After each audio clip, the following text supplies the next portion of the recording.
Dan, appreciate you joining me here. That was a pleasure. It's great to be here on the campus, the new campus here in Bentonville. So you got shareholders, you got associates. For the average person that might only interact with Walmart through your website, through your app, by going to the physical stores, describe what's going on here this week. Yeah, it's pretty unique for companies. Every company has to do an annual shareholders meeting in which they vote on various proxies and vote on the board membership and those things. And Walmart, for the first few years when it became a publicly traded company, did the same. But Sam Walton got tired of the fact that it was, in his point, a very boring meeting. So about 42 years ago, he decided he was going to change it up, mix it up, and start inviting associates, our employees, to the annual shareholders meeting. And over time, this concept really built into what it is today, which is a celebration, a whole week-long celebration of our associates. And so we'll have north of 10,000 of our associates from all around the world. And many times people who are these associates who get chosen by their colleagues to represent their stores or represent their countries. It's the first time they've ever been on a plane, first time they've been out of their state or out of their country. So it's a real cultural festival, almost like, in celebration. And we really think about it more as a celebration that kind of builds throughout the week. And we have the various segments have various meetings, like the Walmart US team, our international team, our Sam's Club team. And then we have the actual business meeting of the shareholders on Thursday, and then we have a big celebration on Friday, and we bring in celebrities and all kinds of different things. But the whole focus of it, while we like to bring people up to speed on what's going on at Walmart and the health of the business, it really is to celebrate the people who make it happen. Give us a sense of the size and scope of Walmart, domestically, internationally. I know there's some superlatives, like you're the biggest grocer in America, the largest private employer in America. In the world, we're the largest private sector employer in the world. In the world. In the world. I think the only two organizations that are larger is the U.S. and Chinese militaries. Got it. Which somebody who came out of government and those things, it was like, I've told you, it's like, it's almost, I think if it were by standards of GDP, we'd be right around the 23rd or 24th largest country in the world. So it is kind of managing. You almost make the G20. Yeah, we almost get into the G20 meetings. Yeah. So, and here in the United States, 90% of the U.S. population lives within 10 miles of a Walmart. So we are very much in the fabric of communities. We're very much, I often say, is that if there's something going on in the country, there's a good chance it's happening at a Walmart or a Walmart parking lot.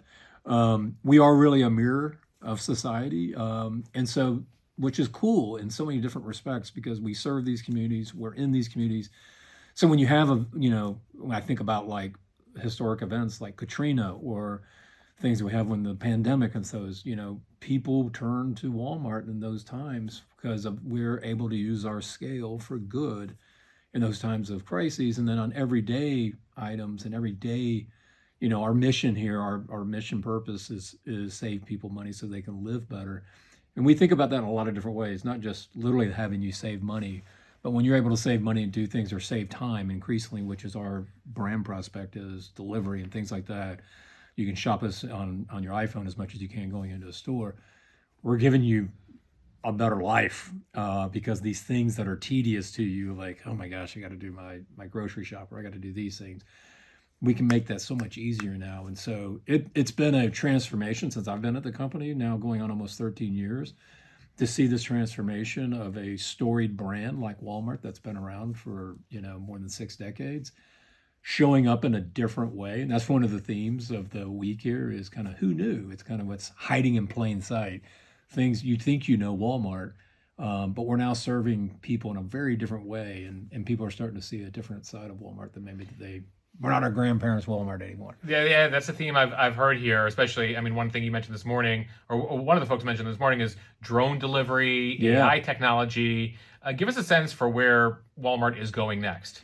Yeah, I think when we look on the horizon, obviously, as there's not a company in the world that's not talking about AI and talking about, but you think about the capabilities of, intelligent, bots or intelligent capabilities that can help anticipate the way we shop and the way we discover.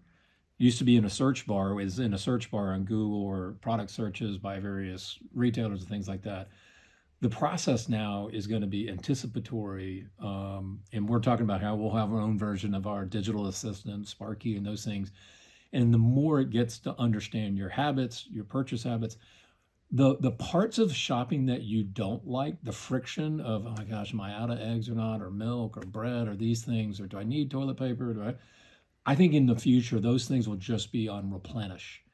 They'll know when you're out of stock, and those things will just come and show up. And What are you looking at? Like a button in your house, in your laundry room that you just press, and then suddenly Walmart will deliver you detergent? Yeah, I mean, Yeah. basically these digital assistants will know. They'll be your inventory manager, and they'll know that, and they'll just say it's time to replenish on these, and it'll be an easy click away. And in many cases, not only do we do drone delivery, and I think the drone delivery is obviously nascent. I'll get into that in a minute. It's we're doing delivery not just to people's into the home, and people say, "Oh, I don't know if I want a delivery person." It's like we like. Wait, when you say into the home, you mean Literally, one of our delivery people will come and put away your items in your in the refrigerator. cupboard where you want it? That's absolutely right. And the first time they do it, and they wear cameras and That's a everything. level of trust that There is. Yeah. But if you think about it, it's like we trust a lot of people to go into our homes that we don't know. And what we find is like the delivery people will become familiar, and they go to the same homes, and so It'll be like your mailman, yeah, effectively. yeah, But that's exactly right. So we see that as a critical component. We see obviously delivery from a standpoint of what we've learned is kind of like it's not going to be binary. It's not going to be like, well, is e-commerce going to win or is physical going to win? We know that the dynamic aspects of people's lives, literally certainly on a monthly basis, easily on a weekly basis, in some cases on a daily basis, the way you're going to want things done is going to change. And the company or the retailer who can, if you want to have a physical experience and go into stores, which we're actually seeing a lot of young people wanting what's that. the split these days, like roughly, in terms of sales? Well, our e-commerce sales are 120 billion-ish Yeah. out of 680 billion. So, So 1 out of 5 Yeah. items is being bought on. so that's, a sizable business. But for Walmart standards, the numbers get pretty dizzy, to say the least. So it's a very fast-growing part of our business as well. So given where you're at domestically and globally, one of the questions we're constantly asking is, what is the state of the American consumer? What are they worried about? Are they pulling back? Obviously, you're no stranger, even as we sit here, you already got questions today about tariffs. Right. And curious what you're noticing about American consumers right now as we speak, given all the concerns about recession, tariffs, and uncertainty right now. Yeah, it's interesting. There's been this kind of drumbeat for almost, it's picked up around the tariff conversation, but really there's been this drumbeat coming out of both the pandemic and inflation. High inflation is like, oh, is a recession around the corner, and is consumer sentiment and all. And what we found is that the American consumer is pretty resilient. There are moments that they definitely are far more strategic in how they're shopping, and what I mean by that is they're not going to skimp on the moments in their life they care most about. So holidays, back to school, birthdays, things where families come together, where social interaction, those things, they're not going to skimp on a summer trip and what they need to buy for a camping trip or things like that. And then in between those moments, they hunker down a little bit, and they're very dutiful about what they purchase, how they purchase. They're very... And that's something you're noticing relatively recently. No. This has been pretty persistent. And Yeah. what we found is that I think the conversation around tariffs, it's definitely on their minds. Their sentiment is cautious, but spending right now has still been pretty steady. Now, that could change as the cumulative effect of the cost of tariffs take even more effect, and the supply chain works in different ways, and those full effects won't be felt yet. They have in some circumstances. There's been retailers and others, including us, who've had to manage the increase in costs.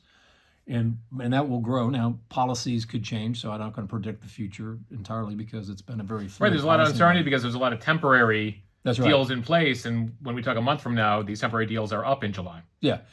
The average over the last 30 to 60 days is that policy's changed every 3 to 4 days.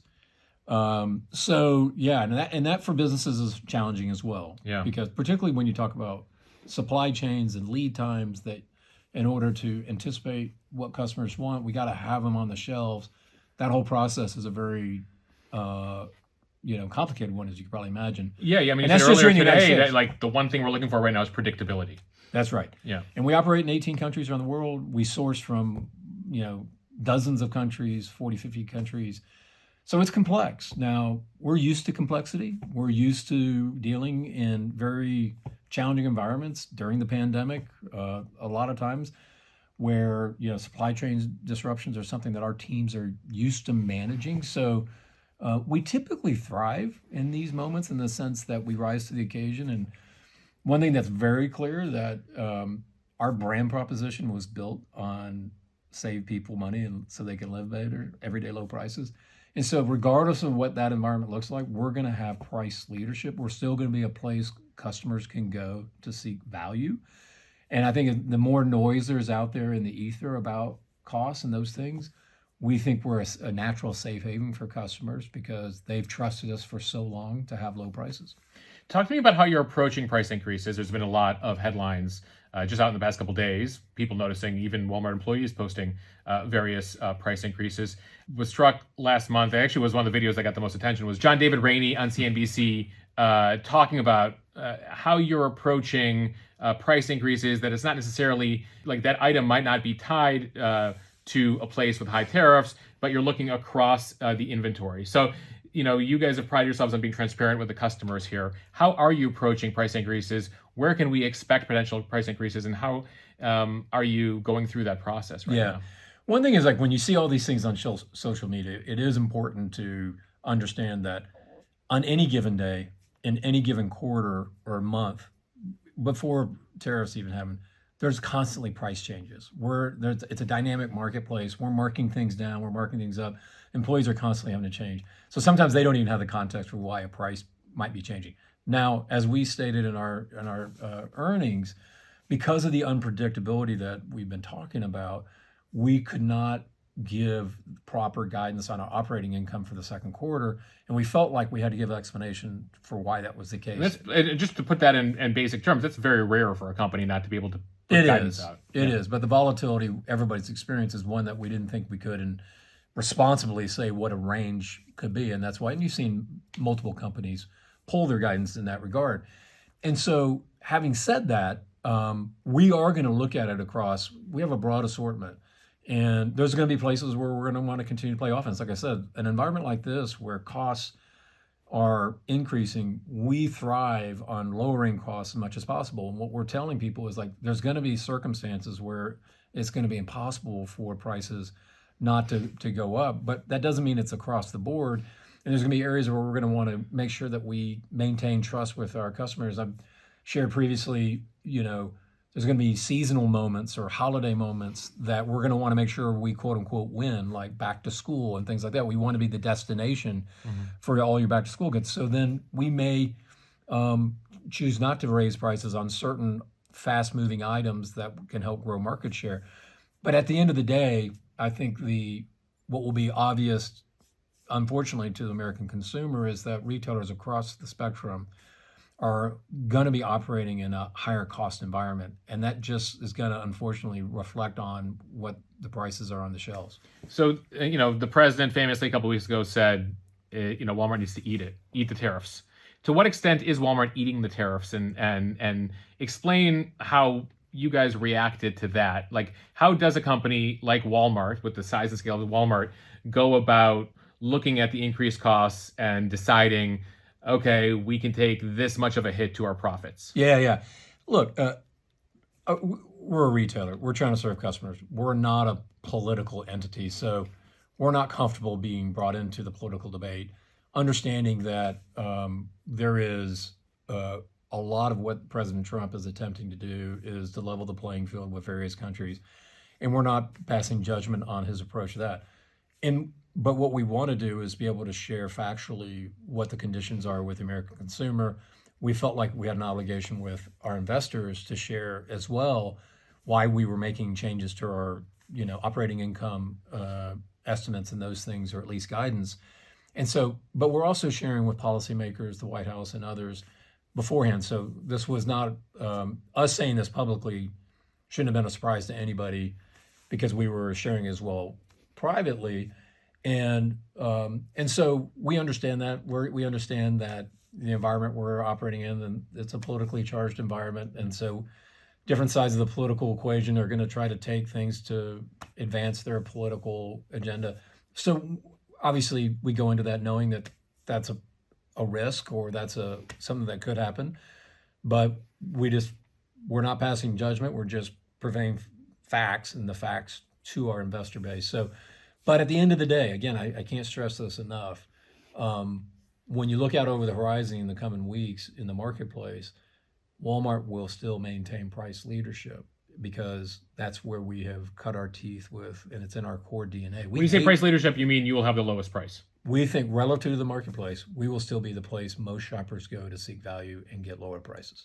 It's something I asked you about earlier today, but wanted to follow up in regards to where is Walmart right now when it comes to sourcing its items domestically versus abroad. You had mentioned that going back to 2018, it's been a priority for Walmart to start. Well, even if you, it's good business. Just regardless of anything going on right now, the closer a product is manufactured or grown to the people you want to sell it to, the better, because the efficiency of moving product is better for you. And so a lot of people don't appreciate, who knew, that a little over 2/3 of what we sell in the United States is made, grown, or assembled in the United States. So that's a huge advantage to us. So about 1/3 of what we sell in the United States is imported from other countries, and that's from multiple countries. And so we're constantly trying to optimize the supply chain to get product closer to where it's going to be sold, whether that's people to are serving people, citizens of Mexico, and we have a business in Mexico or Canada. You have stores in China as well. We do, and we have an e-commerce business in India. We have stores in South Africa. Wherever we operate, the sourcing that is closest to those markets is better for us. And so what I was mentioning earlier is in 2018, when the first round of tariffs went, there was efforts to make sure that we can do everything we can to mitigate the cost increases so we didn't have to pass those on to customers. The tariffs in place now are much broader and across the board. I mean, 10% in every country across the board. So it's a more difficult environment to maneuver than it was in 2018, but we're better positioned today than we were in 2018. You obviously were a leader in the Bush White House. I imagine you hear from colleagues here saying, Dan, you were in the White House. Like, explain what's going on. Like, what have the conversations been like? Obviously you've been removed from Washington for a while, from the White House for a while. But how does that perspective help the fact that you've been in the Oval, you've worked for a president, especially given what you've seen unfold here, especially in this term? Yeah, I'd like to say my time in politics looks better in the rearview mirror. I enjoyed that time in my life. I got to experience quite a bit. It is helpful to understand, the workings of inside, not only the executive branch, but how Washington works and how policy is done. Now, I think this would be obvious in some respects to say is President Trump is a very unique leader. He prides himself on doing things differently than previous presidents. And so there's some unpredictable, even for somebody who worked over 7 years in the West Wing of the White House, there still is an element of unpredictability because of the way this president likes to conduct business. Well, especially with executive orders, he's really stretching things in a different way. Every president does that. And they're always going to test the boundaries of the balances of the branches of government, executive versus legislative, and those things. He's obviously pushing the envelope in that regard, proudly. And so, but I have seen a lot of that. I've also, have experience with governments in other countries as well and how they operate. And so, like I said, where we started this conversation is Walmart's kind of like a country in of its own, like I said. So we're operating across multiple jurisdictions. You have your own foreign policy. Right? I don't know about that. You want to be Secretary of Walmart? Secretary, are you elected? Are you nominating a Secretary of State for Walmart? Yeah, but we're going through the vetting process. Yeah, you can put your hat in the ring if you want. How do you have a team that specifically deals with that too? I imagine those relationships, are challenging right now to manage in certain respects, or is it par for the course? There's always something. Yeah. So there's no doubt, but no, we do have teams that are very expert and seasoned in not only in the U.S. but obviously geopolitically. There are a lot of dimensions to the geopolitics and how it impacts a very recognizable, obviously we're Fortune 1, so we're a very recognizable brand around the world.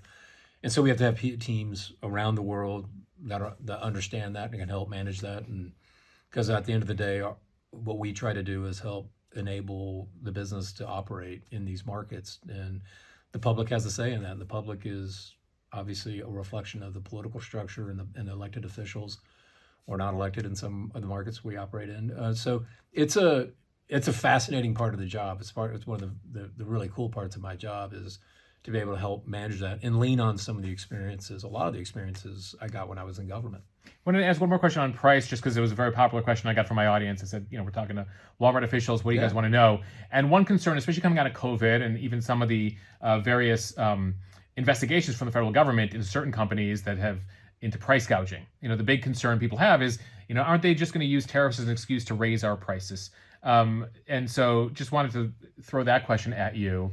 And how can you alleviate people's concern about that? One of the things we were concerned about is the overall cost of food, groceries, post-pandemic has been elevated. So it kind of raised up 20% or so. And it never really, I think a lot about like in the packaged food areas and those things, a lot of those costs never came back down. And so there's not as much room for error for a lot of families, particularly families that are living paycheck to paycheck. And so when some imported food items, for example, get hit, like avocados, or, do you know what the most popular item we sell at a Walmart is? No. Every year. Any idea? It's got to be like a basic. Is it eggs or? No, close though. Cheese? Nope. Milk? I guess that would have been dairy. You're right. No, it's not a dairy product. Not a dairy product?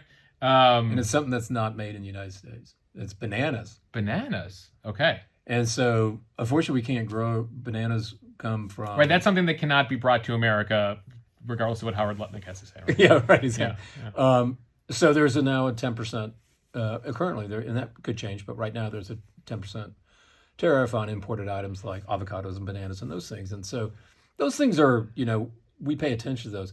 But to get to the root of your question, which is, are they just going to take advantage? Like, there's radical transparency into every day we have to justify the prices because it's a hugely competitive environment out there. And we also have to disclose on a quarterly basis what our margins are, what our revenue is, top and bottom line. You can quickly do the math. I mean, at the end of the day, we generate a lot of revenue, no doubt. We're the Fortune 1 company. Right, it was $15 billion in profit last year, right? Yeah. But based on $680 billion in revenue. So the fact of the matter is our margins are razor thin. I mean, 3.5%, 4% margins across our company right now. So hard pressed to think that in that kind of environment that we're gouging people. Quite the contrary, because it's not in our ethos or our DNA to do that. I mean, our whole business succeeds when we're able to lower prices, not raise prices. That's the unique model. It's why Walmart became such an iconic retailer, because Sam Walton and the team that were here 40 years ago realized that instead of trying to trick customers with sales and this and promotions and all that, is like everyday low price. Like, it doesn't matter when I go to Walmart, I know I'm going to get the lower price. If they trust you on that, they'll repeat the business over, and that the volume goes to a certain level. Then it spins a flywheel that reinforces that. And we built this company on that philosophy, and we wouldn't throw that away in a moment like this to have some sort of temporary margin increase on the backs of a tariff environment. Quite the contrary. We're trained to do the opposite. Back to your Washington experience, curious if do you feel in this environment that you as a company need to bite your tongue at some points, or do you feel like, especially given some of the statements have been made by other companies and other folks, given the environment, given the reaction you might get out of the White House, how are you approaching communication right now? Well, I would tell you that the balance for us is more because we serve all of America. As I said, we have we have close to 160 million customer transactions a week in the United States alone. And so if you're serving all of America, that means we're serving Republicans and Democrats. It's the old Michael Jordan quote, right? Why he didn't get involved in politics. Republicans and Democrats both buy my shoes. Exactly. Yeah. And so we have to be very thoughtful about, in a highly charged political environment that we're obviously living in, picking sides and doing those things could alienate a good part of our customer base. So we have to be very thoughtful about, and it really isn't in our DNA to want to politically get involved. Now, if there are issues that become very important to us as a company or to our customers or to our employees and we feel compelled to speak out, we will. But we take a very restrained approach to that, knowing that we're here to, not only do we also serve everybody, we have 1.6 million employees here. They too reflect the political spectrum of the United States.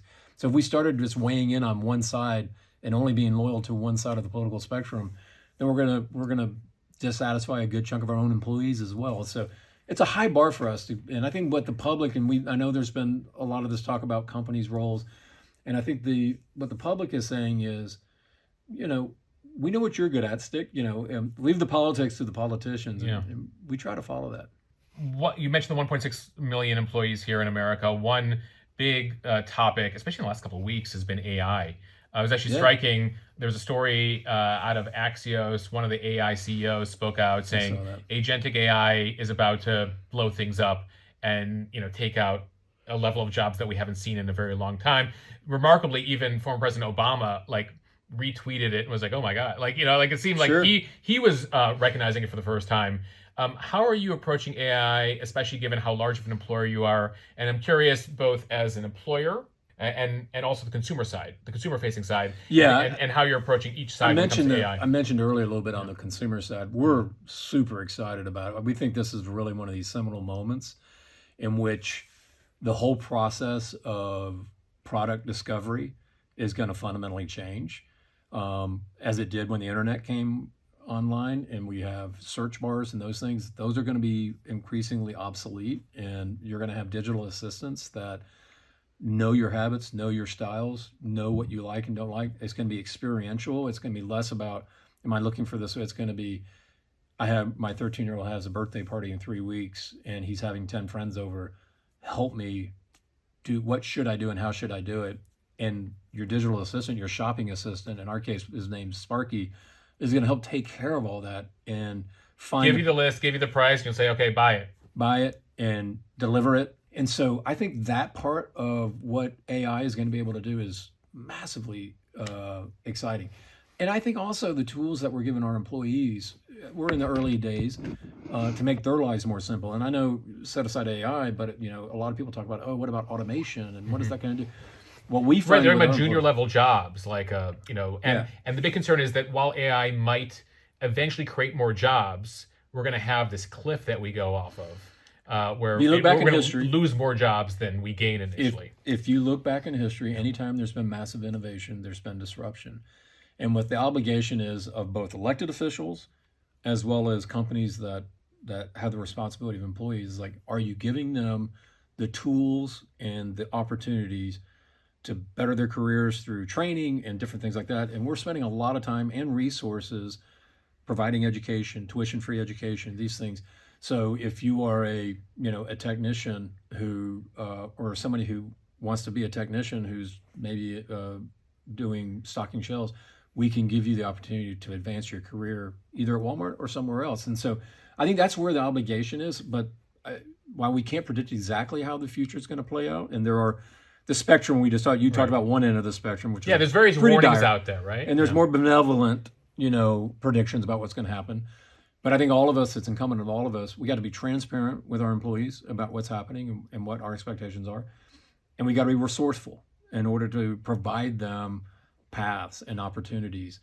And then obviously policymakers, this can't just be a private sector endeavor. This is the public-private sector has to probably, more so than it is today, come together to think about how we're going to deal with this disruption.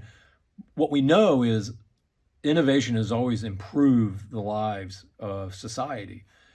The churn, but the disruption that happens, how long that phase is, and all those all depends on how we react to it as policymakers, as companies, as stakeholders in communities.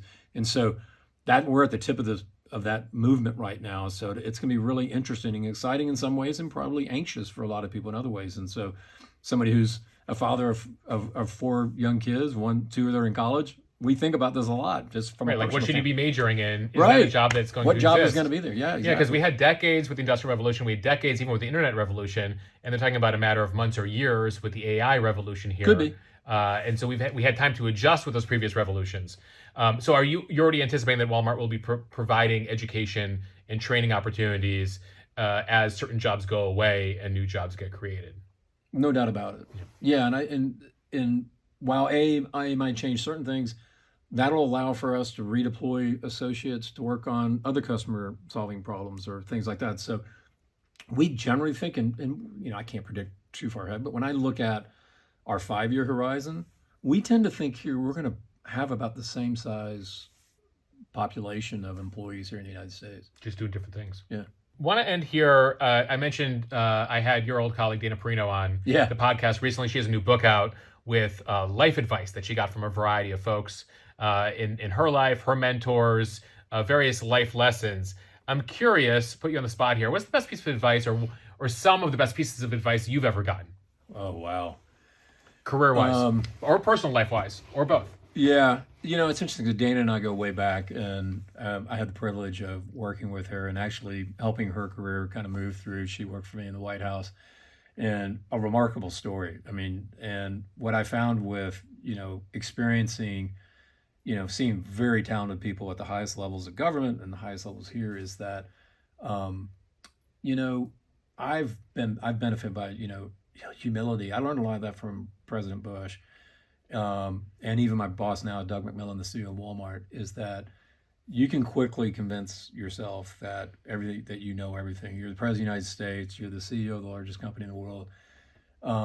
Both those leaders are grounded in a real deep sense of humility, and that serves them well. And I try to keep myself in check with that regard. And if servant leadership is one of which you're more interested in the benefit of others versus the benefit of yourself.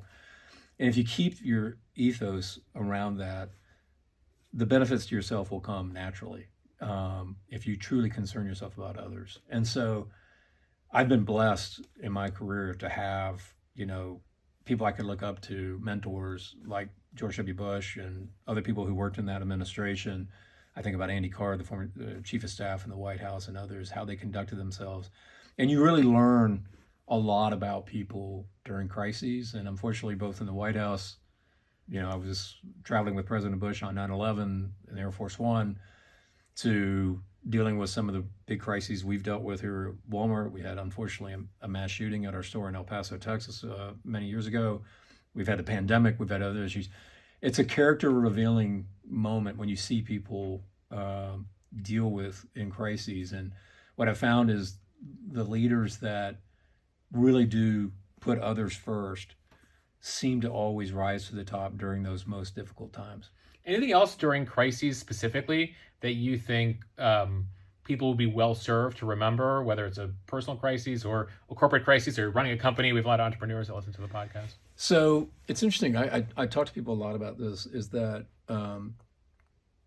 in a crisis, what you are needing from the public more than anything else, in particularly the environment we operate now, where snap judgments, people are making really quick judgments. Yeah, canceled immediately. Canceled, all these different things. What you're looking for more than anything else in a crisis is the benefit of the doubt. And you only get that benefit, you earn that benefit of the doubt well before a crisis happens. And so the lesson to be learned there is, like, when you see CEOs or others who get canceled or I bet if you go back and look, it's like, have they been making deposits on these things? Have they been building trust? Because if the first time people get to know you is like, know your company or know an individual or a politician or those things, is when that crisis hits, they have nothing to lean on to give you the benefit of the doubt.